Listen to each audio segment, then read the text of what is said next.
ada di momen dimana aku tuh ngomong sama diri aku sendiri gitu, kayak sebenarnya mau gue tuh apa sih, terus udah sampai di titik ini kalau mau give up kayaknya kasihan banget ya, perjuangan yang dulu pasti akan banyak pihak yang merasa menyayangkan gitu.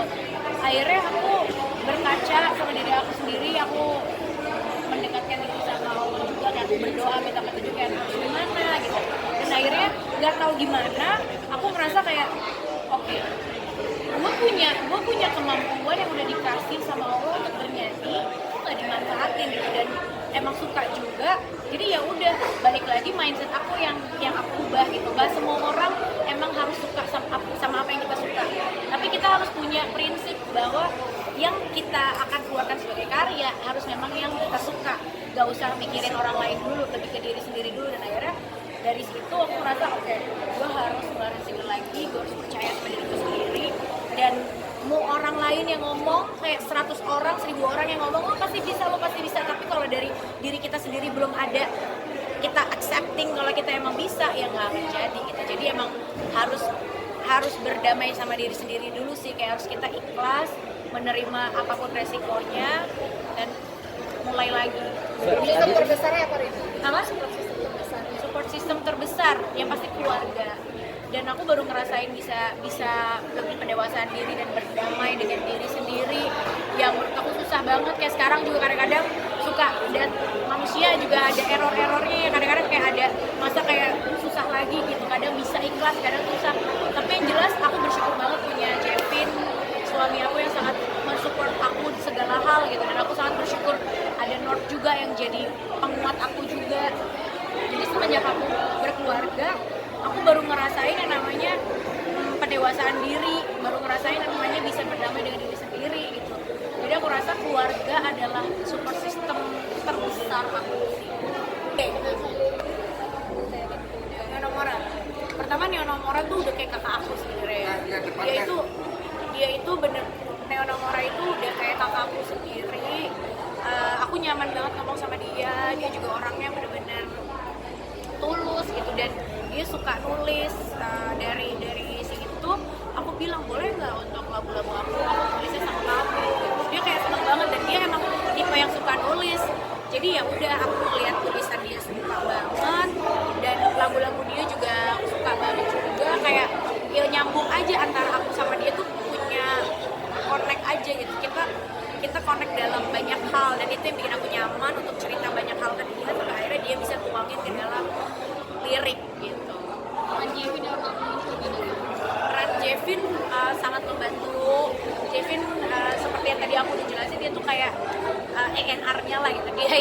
Dia yang megang gawangnya, kayak harus begini musiknya biar satu inline tuh dia yang jagain gitu, jangan sampai ada musik yang belang gitu. Jadi dia benar-benar mikirin aku banget juga, ngebantuin aku banget juga untuk konsepin album kayak gimana. Mbak, tadi lagunya nggak sesuai kayak jadi depresi gitu. Nah itu tekanan dari label nggak sih maksudnya? Pada saat dulu ya memang aku ada di beberapa label dulu yang mungkin aku juga nggak menyalahkan gitu, karena kan kalau dalam sebuah perusahaan gede kan mereka punya hal-hal tertentu untuk bisa kenapa keluarin yang kayak gini gitu. Jadi aku bener-bener kayak pada saat itu bener-bener lebih pengen kayak didengerin aja gitu, didengerin maunya aku sebagai seorang penyanyi tuh seperti ini gitu. Tapi ternyata mungkin emang udah jalannya aku harus dapet cobaan yang kayak gitu, sampai akhirnya ya udah aku mencoba untuk sendiri.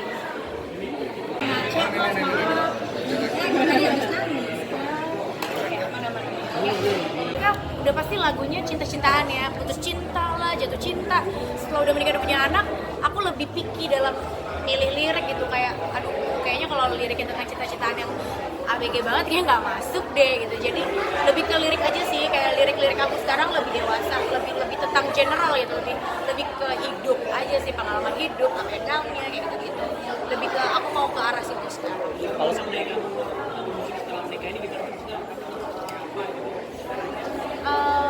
ingin jujur aja sih, makin lebih jujur, lebih terbuka aja dalam bernyanyi. Oke, Jevin. Nanti aja Pak.